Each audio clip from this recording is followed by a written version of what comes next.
Bonjour à tous, c'est reparti pour une nouvelle vidéo et aujourd'hui je vous parle de Patrick Elmnert avec son numéro de 2012 et je pense que c'est son numéro de sortie d'école, donc de l'école de cirque de Stockholm. C'est l'époque où non seulement Patrick mais aussi Wes Peden et Tony Pezzo étaient étudiants, ces trois jongleurs assez connus, et ces jongleurs ont été formés en grande partie par Jay Gilligan, donc ce petit groupe de gens et cette époque ont été assez influents et le sont encore aujourd'hui. Cette fois j'ai une captation complète du numéro et même s'il y a plusieurs angles de vue, on a l'intégralité du numéro et on peut supposer que ça reflète un peu mieux la réalité qu'un passage télé. Le numéro dure 8 minutes, donc on va pas tout regarder ensemble. Je vous encourage à regarder le numéro entier maintenant ou après la vidéo et je vous mets le lien en description. En plus, le jonglage est assez complexe, donc je pourrais pas souvent nommer les figures en temps réel.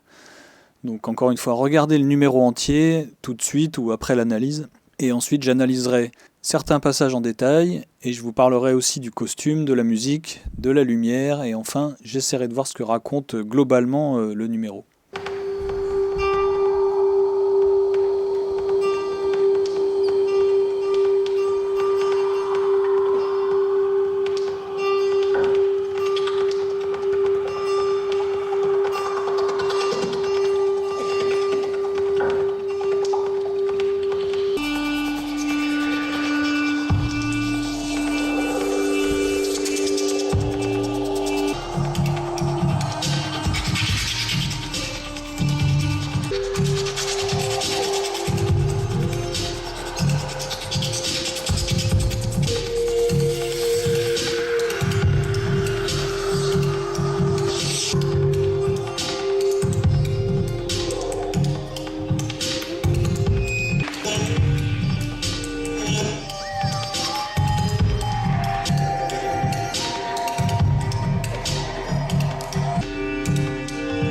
Une cascade à 5 anneaux.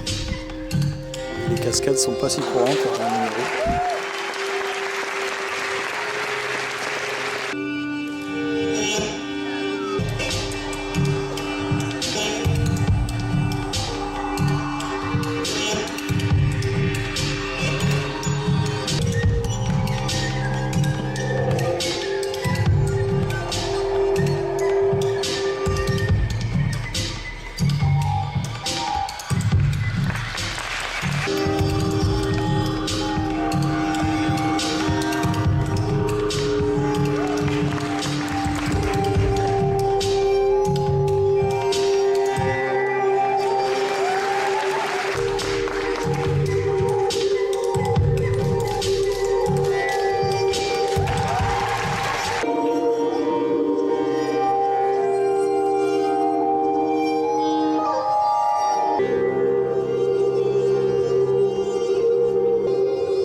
Voilà, donc c'est vraiment pas facile de commenter le numéro en direct, il y a vraiment beaucoup d'informations du début à la fin. On va revenir juste après sur différents passages qui me semblent les plus intéressants. Je vous montre mon graphique pour essayer de visualiser la structure du numéro. Donc la structure est assez complexe, mais suit quand même un mouvement ascendant, comme beaucoup de numéros classiques. Donc au début on voit un pic à 5 objets, et ensuite grosso modo on a une partie à 3 objets, une partie à 5, une petite partie à 6 et la dernière partie à 7 objets. Au niveau des types d'objets, on commence par les anneaux, ensuite les massues, on revient aux anneaux, on retourne aux massues et on finit de nouveau par les anneaux. C'est pas une forme hyper simple, mais c'est pas non plus une révolution. Par exemple, Ignatov faisait revenir les anneaux en fin de numéro et d'autres jongleurs peuvent avoir deux parties séparées avec le même objet. Par exemple, une pour le nombre et une pour les figures à 3 objets.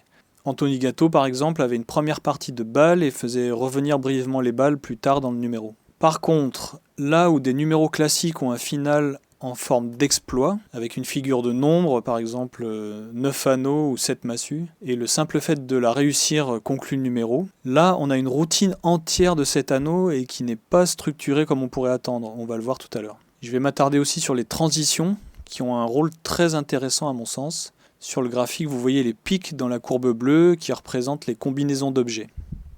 J'ai pas dessiné de ligne pour les mouvements chorégraphiques ou pour les déplacements parce qu'il y a plus ou moins toujours des déplacements et des changements de direction, sauf à quelques moments. Mais je considère que le mouvement est une sorte de constante dans le numéro. Même quand le mouvement est réduit ou ralenti, il y a toujours une sorte de tension, un effort ou une attention pour poser un objet, l'installer d'une certaine façon, préparer les figures suivantes, etc.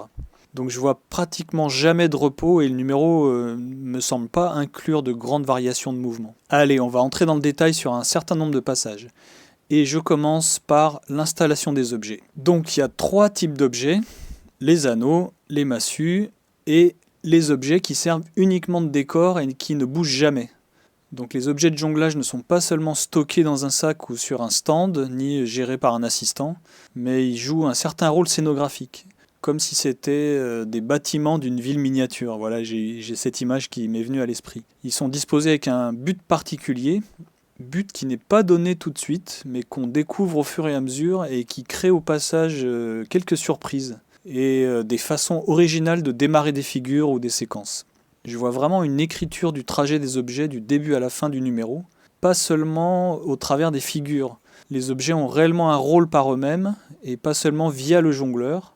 Les anneaux et les massues continuent d'exister même quand ils ne sont pas directement en contact avec le jongleur. Les objets ne sont pas seulement les outils du jongleur, mais ils constituent l'environnement dans lequel le jongleur évolue. Le jongleur se ferait un chemin parmi les objets, ce qui occasionne des tas de péripéties et ce qui rend le chemin intéressant. C'est un procédé assez typique du jonglage contemporain, où quelque chose qui n'aurait pas été considéré comme du jonglage dans des contextes plus traditionnels est maintenant inclus au jonglage, et dans notre cas, les objets au sol continuent à avoir un rôle dans le numéro, alors que le jongleur ne les touche pas. Maintenant, je vous parle de la routine à 3 massues, et c'est une routine qui dure 1 minute et qui est hyper dense. On la regarde en entier.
Voilà. Donc dans cette routine, il y a une densité et une variété de techniques assez impressionnantes.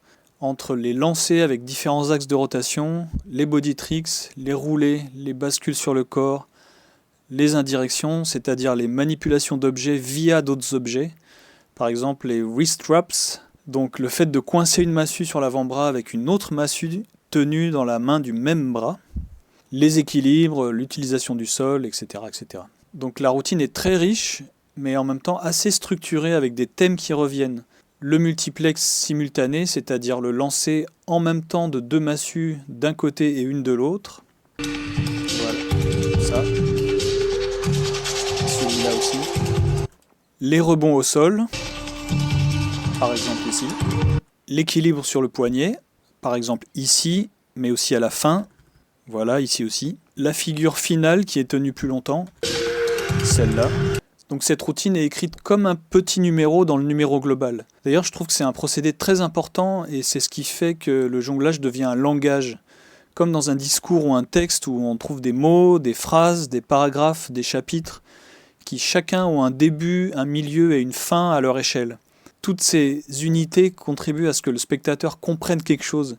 Et je dis comprendre dans le sens étymologique très large de saisir par l'esprit.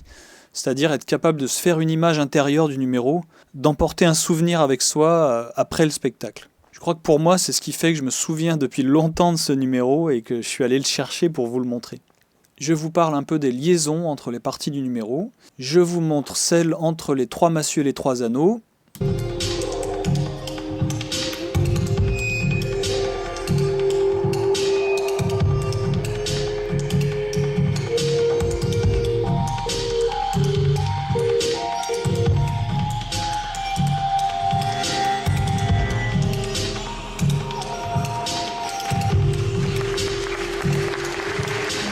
Voilà pour celle-ci. Et une autre transition entre les 5 anneaux et l'autre petite routine de 3 massues.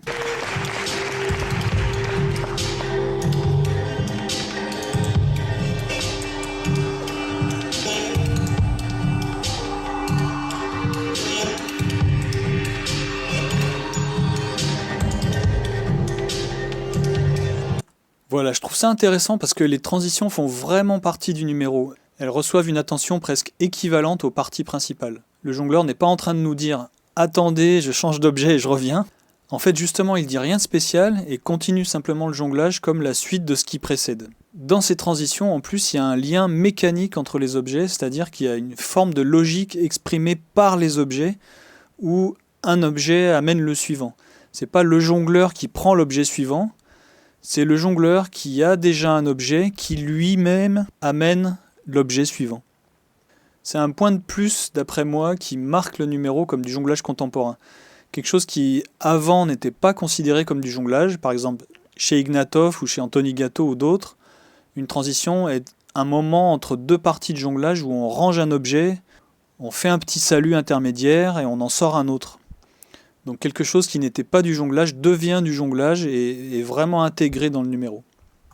Alors je vous montre une troisième transition.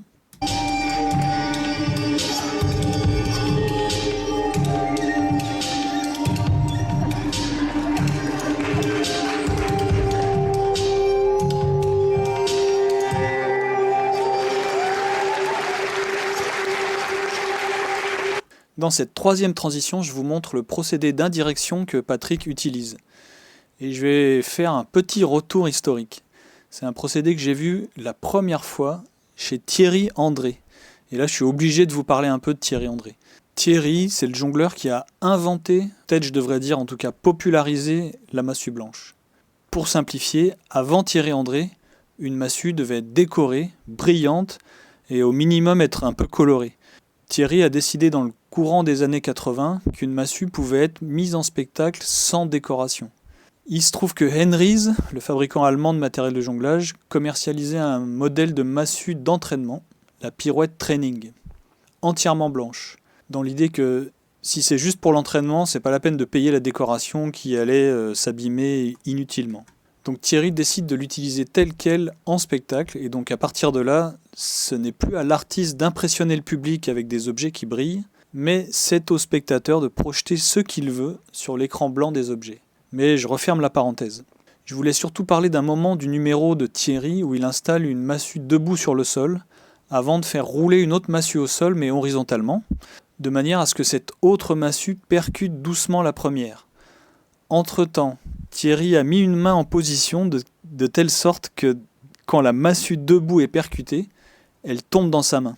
C'est-à-dire que Thierry prépare tout un enchaînement dont on ne peut pas comprendre en avance le dénouement, et qu'on comprend quand la massue debout au sol bascule enfin dans la main de Thierry. J'ai eu la chance de voir le numéro en live à l'époque, et je me souviens que ça avait été un certain choc artistique de voir ce petit truc qui représentait beaucoup de nouveautés dans le jonglage. C'était une sorte de mini Pythagora Switch, si ça vous dit quelque chose, ou une mini machine de Ruby Goldberg. Le même principe est repris souvent dans la BD Léonard par exemple, ou encore dans Wallace et Gromit. Ce petit truc de Thierry André, c'était pour moi une sorte de jonglage où l'esprit joue soudainement un rôle plus important que l'action directe de manipulation. Donc ce qui domine n'est plus l'agilité, l'adresse ou la rapidité des réactions, mais la capacité de planification. Bref. Donc là, Patrick utilise ce principe 2 fois de suite à ce moment du numéro. Et je reviens brièvement au début parce qu'il y a une autre utilisation de ce principe. Voilà. Quand il prend le 4e anneau, ça déclenche la massue qui vient taper le 5e anneau et hop, il intègre dans la cascade à 5 anneaux. Voyons rapidement la routine à 3 anneaux qui a des points communs avec celle à 3 massues et je vous montre ce petit passage.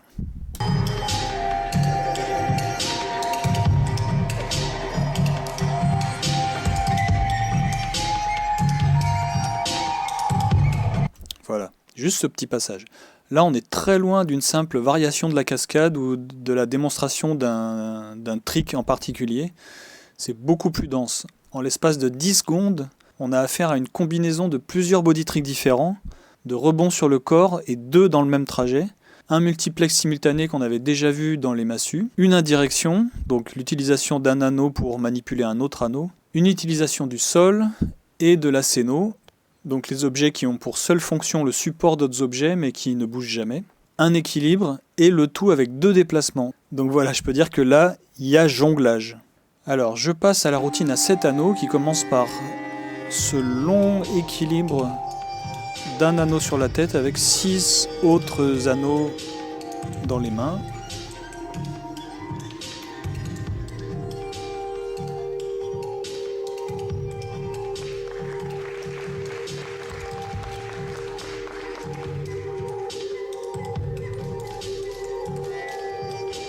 Voilà. Alors je reviens sur le 7 anneaux aérien en particulier. J'ai l'impression que le jonglage aérien n'est pas le point le plus fort de Patrick. Disons que, évidemment, il a un très bon niveau.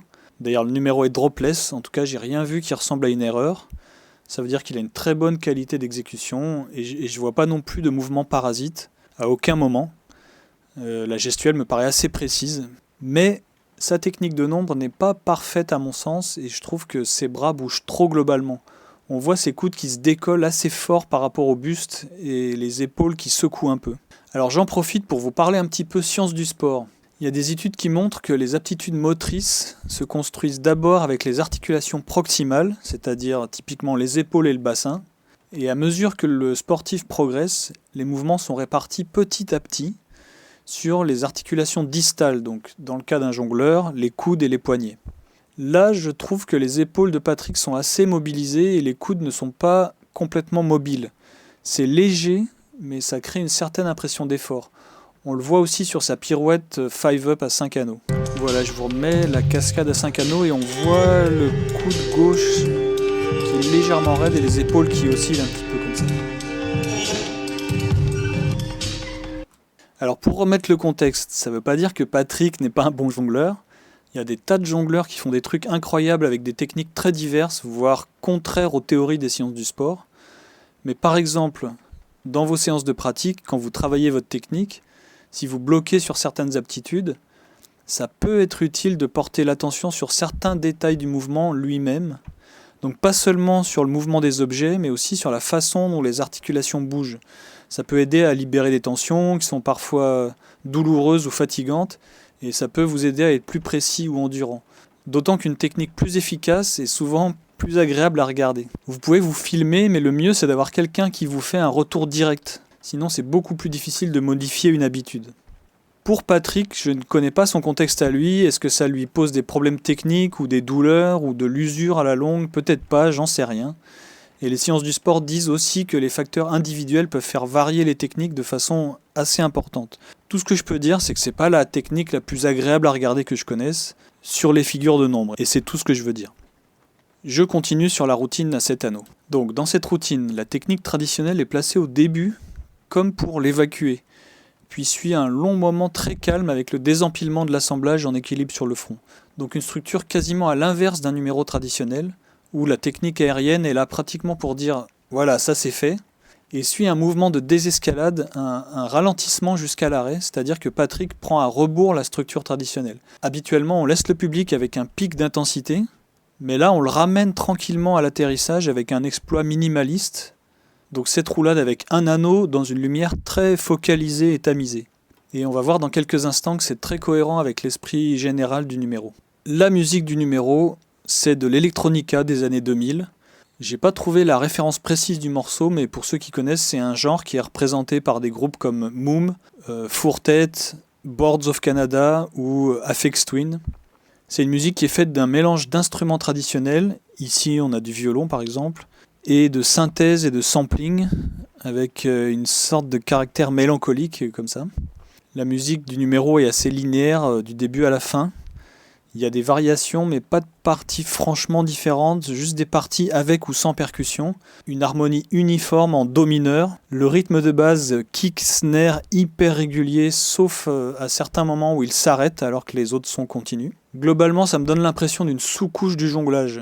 juste un support pour occuper l'oreille et faciliter la réception du jonglage. Donc c'est une musique à mon avis assez neutre, dont je garderai pas un souvenir précis. Au contraire des musiques d'autres numéros comme ceux de Chris Crémeau par exemple, ou si vous avez vu mes autres vidéos, Ignatov c'est du Chopin, Florent Lestage c'est une musique de film très connue en rapport avec son personnage, Vadik et Moïseyev c'est des musiques originales créées spécialement pour ces numéros-là et vraiment calées sur le mouvement. Là c'est pas du tout le cas.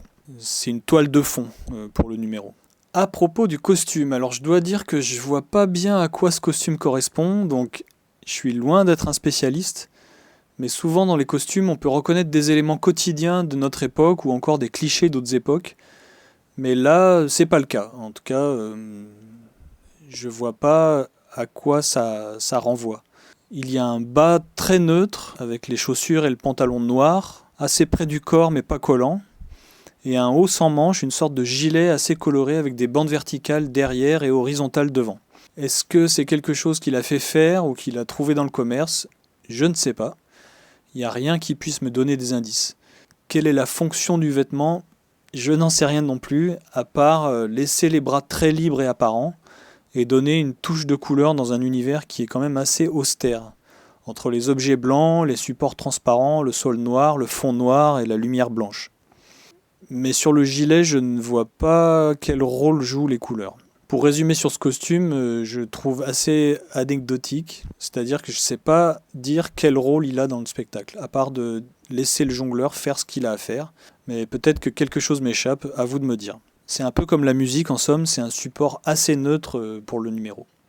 Sur le personnage, je vois un jongleur seul parmi ses objets, très souvent jambes écartées, comme sur l'image là. Peut-être pour être plus stable ou prêt à attaquer ou à fuir. Ça me donne globalement une impression d'urgence, de tension permanente. Sur la lumière, clairement, on n'est pas au cirque. Là, c'est plutôt un dispositif de théâtre où le cadre réel disparaît, donc la fiction se déroule dans un lieu abstrait. La lumière joue donc un rôle plus important en faisant disparaître l'environnement et en montrant ou cachant certaines parties de l'espace. Sur le côté, je devine quelque chose qui ressemble à une batterie, peut-être qu'il y a un orchestre qui joue à d'autres moments du spectacle. À d'autres moments, on voit le mur du bâtiment aussi, mais je pense pas que ça fasse partie du numéro. J'ai l'impression que dans l'idéal, le numéro se jouerait vraiment dans un espace vide. La plupart du temps, l'espace scénique est éclairé entièrement, mais à certains moments, la lumière focalise l'attention sur certains endroits, voire fait disparaître le reste, ce qui donne l'impression que l'espace se rétrécit. Voilà, comme à ce moment-là par exemple, ou là où le sol est carrément plongé dans le noir, donc on ne voit plus que le haut du corps de Patrick, ou encore à la fin du numéro, où je pense que c'est des rasants latéraux qui laissent apparaître seulement le jongleur et ses objets, mais pas le sol ni l'environnement. Et on va voir juste après que je vois aussi que la production, c'est-à-dire la quantité de moyens techniques développés pour le spectacle est assez limitée. Alors je ne sais pas si c'est un choix artistique ou pas, mais peu importe, ça traduit l'idée de limite, une certaine économie de moyens, et on se concentre sur l'action du jongleur. Voilà, c'est le discours du jongleur qui fait tout. Voyons un peu le début et la fin du numéro. Alors au début, le jongleur se présente de façon assez neutre, sans chercher les applaudissements, sans sourire, sans jouer un personnage. Puis commence son numéro, et c'est pas une tranche de vie, il vient nous montrer quelque chose.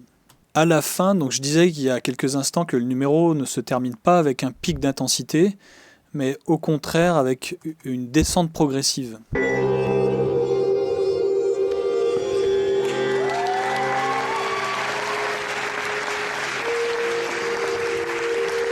Ce qui est appuyé avec la lumière qui diminue et isole encore plus la scène de son environnement. Ce qui donne une idée de crépuscule, voire de fin du monde ou de limite de l'existence, donnée avec la construction du numéro. Donc, au contraire de Ignatov ou Vadik, je vois ça non comme un salut, au sens d'un accès à la vie éternelle, mais plutôt comme une fin du monde, un Big Crunch. Et le Big Crunch, c'est le contraire du Big Bang, qui serait le moment de la naissance de l'univers. Donc le Big Crunch serait la fin de l'univers, en tout cas une des fins possibles. Donc la fin du numéro me donne l'impression d'une conscience aiguë de la mort, plutôt qu'une recherche d'ascension ou d'éternité. Et comme au début, le jongleur a une attitude assez neutre, il ne manifeste pas d'émotion marquée, et puis il se positionne pour un salut qui est d'ailleurs un salut de théâtre différent du salut de cirque d'Ignatov par exemple. Pour conclure, Au début, j'étais pas sûr de bien cerner l'univers de ce numéro. En fait, il me paraissait assez abstrait, dans le sens où je cernais pas s'il y avait une fiction ou une histoire que le numéro raconte. Ce qui n'est pas forcément un reproche, au moins ici, c'est pas la mise en scène qui étouffe le jonglage, comme ça arrive parfois. Alors voilà, l'avantage que la fiction soit discrète, voire absente, et que le jonglage a toute sa place et le spectateur peut consacrer toute son attention aux manipulations. Il me manque quand même un petit point d'accroche pour vraiment m'identifier au jongleur, pour activer un peu plus mon imagination au départ. Mais comme je vois souvent le contraire, c'est-à-dire un peu de jonglage dans une grande mise en scène, là pour une fois ça fait du bien de voir du jonglage vraiment riche. C'est seulement que ça va peut-être écarter les gens qui n'ont pas déjà un intérêt marqué pour la discipline. Mais si je laisse ça de côté, si j'accepte qu'il n'y a pas vraiment de fiction provoquée par le numéro, c'est un numéro où le jonglage prend vraiment une dimension intéressante, où on ne parle pas de théâtre jonglé ou de chorégraphie jonglée, mais on peut bien parler de langage jonglé, où l'expression passe par les objets eux-mêmes. Ici, le jongleur est un expérimentateur.